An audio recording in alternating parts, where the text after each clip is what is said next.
আসসালামু আলাইকুম। সবাইকে স্বাগত জানাচ্ছি। আমি নাসরুল ইসলাম তন্ময়। শুরুতে বিআরবি কেবল সংবাদ শিরোনাম। বাংলাদেশের সর্বশেষ গুরুত্বপূর্ণ আপডেট সংবাদে আপনাকে স্বাগত। শুরুতে সংবাদ শিরোনাম, এরপর বিস্তারিত। শুরুতেই জানিয়ে দিব, শহীদি মার্চ কর্মসূচি শুরু। শেখ হাসিনা সরকারের ক্ষমতাচ্যুতির ১ মাস উপলক্ষে শহীদি মার্চ কর্মসূচি শুরু করেছে বৈষম্যবিরোধী ছাত্র আন্দোলন। আজ বৃহস্পতিবার বিকেলে ৩টার দিকে ঢাকা বিশ্ববিদ্যালয়ের রাজু ভাস্কর্যের পাদদেশ থেকে এ কর্মসূচি শুরু হয়েছে। শত শত মানুষ এ কর্মসূচিতে যোগ দিয়েছে। এরপর জানিয়ে দিব, দেশের গণতন্ত্র ধ্বংসের জন্য নির্বাচন কমিশন অন্যতম দায়ী, বলেন বিএনপির সিনিয়র যুগ্ম মহাসচিব অ্যাডভোকেট রুহুল কবির রিজভী। বিএনপির সিনিয়র যুগ্ম মহাসচিব অ্যাডভোকেট রুহুল কবির রিজভী বলেছেন, আমাদের দেশে গণতন্ত্র ধ্বংস করায় যারা দায়ী তার মধ্যে অন্যতম নির্বাচন কমিশন। সাংবিধানিক ব্যবস্থা লঙ্ঘন করার জন্য যারা দায়ী তাদের আইনের মাধ্যমে বিচার দাবি করেছি। আইনের কাঠগড়ায় দাঁড় করানো উচিত। এদিকে নীলফামারীতে হাসিনা কাদের সহ ১২৬ জনের বিরুদ্ধে মামলা। নীলফামারীতে দলীয় কার্যালয়ে, বাড়িতে, ব্যবসা প্রতিষ্ঠান ও ছাত্র জনতার উপর হামলা, ভাঙচুর ও অগ্নিসংযোগের অভিযোগে সাবেক প্রধানমন্ত্রী শেখ হাসিনা ও সাবেক সেতুমন্ত্রী ওবায়দুল কাদের সহ ১২৬ জনের বিরুদ্ধে মামলা হয়েছে। বৃহস্পতিবার ৫ই আগস্ট বিকেলে জেলা আদালতে মামলা করেন জেলা স্বেচ্ছাসেবক দলের ভারপ্রাপ্ত সভাপতি আব্দুস সালাম বাবলা। এতে অজ্ঞাত আরও ৩০০ জনকে আসামি করা হয়েছে। এরপর জানিয়ে দিব, ভারতে থাকাকালীন শেখ হাসিনাকে অবশ্যই চুপ থাকতে হবে, বলেন প্রধান উপদেষ্টা ডক্টর মোহাম্মদ ইউনূস। ভারত থেকে সাবেক প্রধানমন্ত্রী শেখ হাসিনার রাজনৈতিক বক্তব্যকে অবন্ধুত্ব সুলভ ইঙ্গিত আখ্যা দিয়ে প্রধান উপদেষ্টা ডক্টর মোহাম্মদ ইউনূস বলেছেন, ঢাকার প্রত্যর্পণের অনুরোধ না করা পর্যন্ত উভয় দেশের অস্বস্তি এড়াতে তাকে অবশ্যই চুপ থাকতে হবে। তিনি বলেন, বাংলাদেশ তাকে ফেরত না চাওয়া পর্যন্ত যদি ভারতে তাকে রাখতে চায় তবে শর্ত হলো তাকে চুপ থাকতে হবে।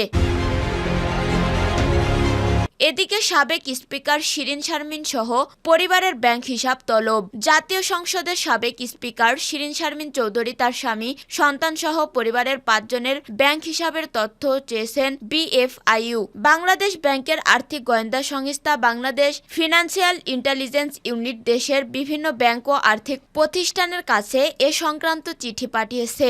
চিঠিতে শিরীন শারমিন চৌধুরী, তার স্বামী সৈয়দ ইশতিয়াক হোসেন, ছেলে সৈয়দ ইবতেশমান রফিক ও মেয়ে লামিসা শিরিন হুসাইন এবং মোহাম্মদ শফিউল ইসলামের ব্যাংক হিসাবের তথ্য পাঠাতে নির্দেশ দেওয়া হয়েছে।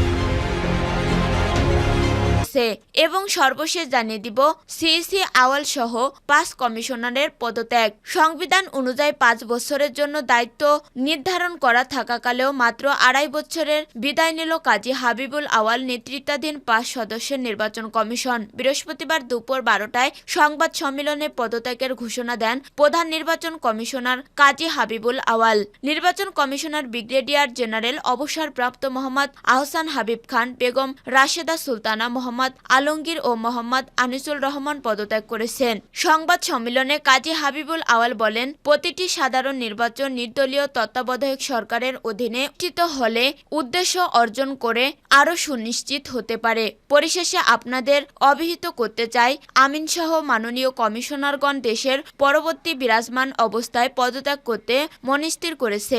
আমরা অবৈধ পদত্যাগপত্র মহামান্য রাষ্ট্রপতির সমীপে উপস্থাপনের নির্মিতে কমিশনের সচিব মহোদয়ের হাতে দেব।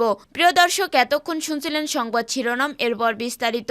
তবে তার আগে বন্ধু, জানিয়ে দিন আপনি কোন স্থান থেকে আমাদের সংবাদটি দেখছেন এবং শুনছেন। জানিয়ে দিন এই সংবাদ সম্পর্কে আপনার মূল্যবান মতামত। আর আপনি যদি আমাদের চ্যানেলে নতুন হয়ে থাকেন তাহলে ভিডিওটি দেখতে দেখতে চ্যানেলটি সাবস্ক্রাইব করে রাখুন, যাতে করে আমাদের পরবর্তী সংবাদগুলো সবার আগে আপনার কাছে পৌঁছে যায়। এবারে বিস্তারিত।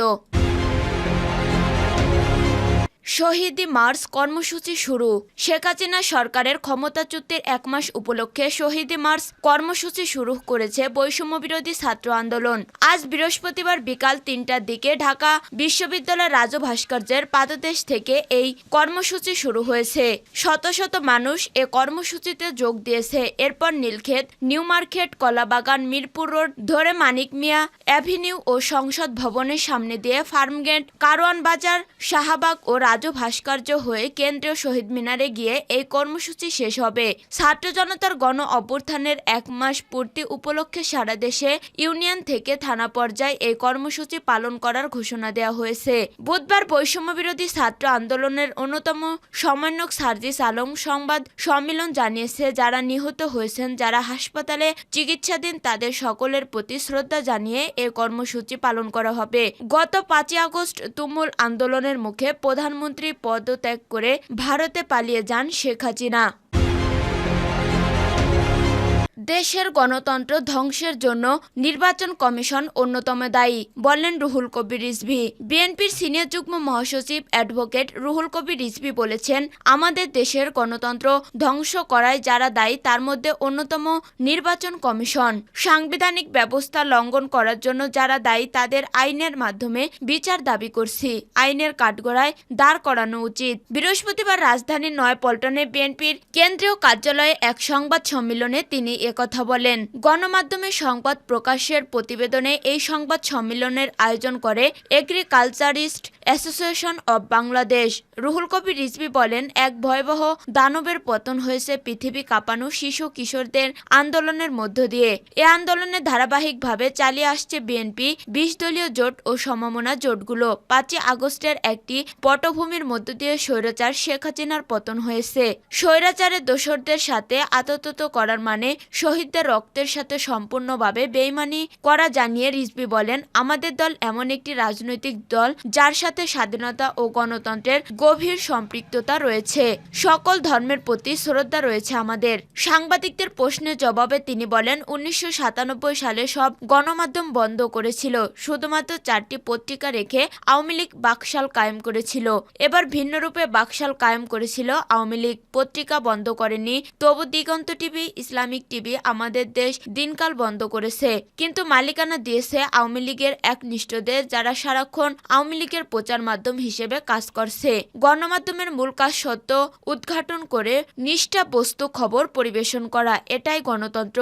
এর বাহিরে গেলে সেটা গণতন্ত্র নয়, প্রচার মাধ্যম বা স্বৈরাচারের ডাঙ্গা। প্রকৃত গণতান্ত্রিক দেশে স্থিতিশীল বজায় রাখতে ভূমিকা রাখে গণমাধ্যম। রাষ্ট্রীয় গণতন্ত্রকে বিকাশ করতে হলে একমাত্র উপাদান হচ্ছে স্বাধীন গণমাধ্যম। আবার সে গণমাধ্যমকে অবশ্যই সত্য বস্তুনিষ্ঠ সংবাদ প্রকাশ করতে হবে।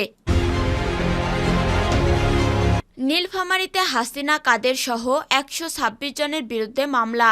নীলফামারীতে দলীয় কার্যালয়ের বাড়িতে, ব্যবসা প্রতিষ্ঠান ও ছাত্র জনতার উপর হামলা, ভাঙচুর ও অগ্নিসংযোগের অভিযোগে সাবেক প্রধানমন্ত্রী শেখ হাসিনা ও সাবেক সেতুমন্ত্রী ওবায়দুল কাদের সহ 126 আওয়ামী লীগ নেতাকর্মীর বিরুদ্ধে মামলা হয়েছে। বৃহস্পতিবার 5 সেপ্টেম্বর বিকালে জেলা আদালতে মামলা করেন জেলা স্বেচ্ছাসেবক দলের ভারপ্রাপ্ত সভাপতি আব্দুস সালাম বাবলা।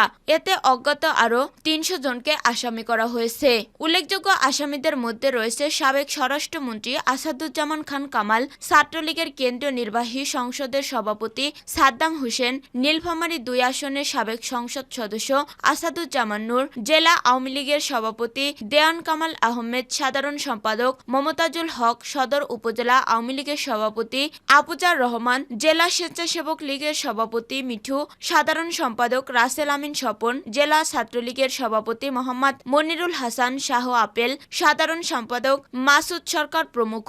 মামলায় উল্লেখ করা হয়, 4 আগস্ট বৈষম্যবিরোধী ছাত্র আন্দোলন সারা দেশের মতো নীলফামারীতেও ছাত্র জনতা শান্তিপূর্ণ মিছিল বের করে। ওই সময় সাবেক প্রধানমন্ত্রী শেখ হাসিনা, সাবেক সেতুমন্ত্রী ওবায়দুল কাদের, সাবেক স্বরাষ্ট্রমন্ত্রী আসাদুজ্জামান খান কামাল, ছাত্রলীগের কেন্দ্রীয় নির্বাহী সংসদের সভাপতি সাদ্দাম হোসেন, নীলফামারী 2 আসনের সাবেক সংসদ সদস্য আসাদুজ্জামান নূরের নির্দেশে উল্লেখিত ব্যক্তিরা শহরের বিভিন্ন জায়গায় ছাত্র জনতার উপর হামলা চালান। এছাড়া বিএনপির বিভিন্ন অঙ্গ সংগঠনের কেন্দ্রীয় কার্যালয়, ব্যবসা প্রতিষ্ঠান, বাড়িতে অবৈধভাবে অনুপ্রবেশ করে ভাঙচুর, লুটপাট ও অগ্নিসংযোগ করে আওয়ামী লীগের নেতাকর্মীরা।